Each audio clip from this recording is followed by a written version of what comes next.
আসসালামু আলাইকুম। সুস্বাদু সন্ধান চ্যানেলে আপনাদের স্বাগতম। আজ দেখাবো ঝরঝরে পোলাও রান্নার রেসিপি। এজন্য নিব 2 কাপ পরিমাণ কালো জিরে চাল। আপনারা আপনাদের পছন্দ মতো নিতে পারেন। পানি দিয়ে ভালোভাবে চালগুলো পরিষ্কার করে ধুয়ে নেব। চুলে একটি হাঁড়ি বসিয়ে দিয়ে দিব তেল, সামান্য কিছু গরম মশলা আর দিয়ে দিব তেজপাতা। ভালোভাবে ভেজে নেব। এরপর দিয়ে দিব ভেজে রাখা সেই চালগুলো। এর মধ্যে দিয়ে দিব আদা রসুন বাটা, দিব জিরে বাটা আর দিব কিছু কাঁচামরিচ। এবার ভালোভাবে চালগুলো নেড়ে নিব। দিয়ে দিব স্বাদ মতো লবণ আর দিব 1 চামচ পরিমাণ ঘি। ঘি দিয়ে চালগুলো ভালোভাবে ঝরঝরা করে ভেজে নেব।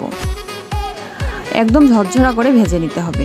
দিয়ে দিব পানি, আর এই পানিটি অবশ্যই গরম পানি দিতে হবে। আর পানির মাপটা আমরা কম বেশি সবাই জানি। 1 পট চালের জন্য 2 পট পানি দিতে হবে। এরপর ভালো করে নেড়ে দমে বসিয়ে দিব যতক্ষণ পর্যন্ত না পানিটা শুকিয়ে আসে। পানিটা শুকিয়ে আসলে হালকা নেড়ে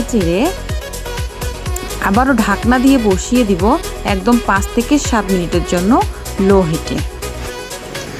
ফিরে এলাম 5-7 মিনিট পর।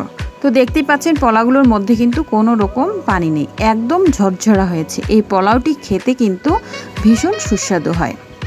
তো ভিউয়ার্স, আমার ভিডিও যদি আপনাদের ভালো লাগে অবশ্যই আমার চ্যানেলটিকে সাবস্ক্রাইব করে রাখবেন, যাতে পরবর্তী ভিডিও আপলোড দেওয়ার সঙ্গে সঙ্গে আপনাদের কাছে পৌঁছে যায়।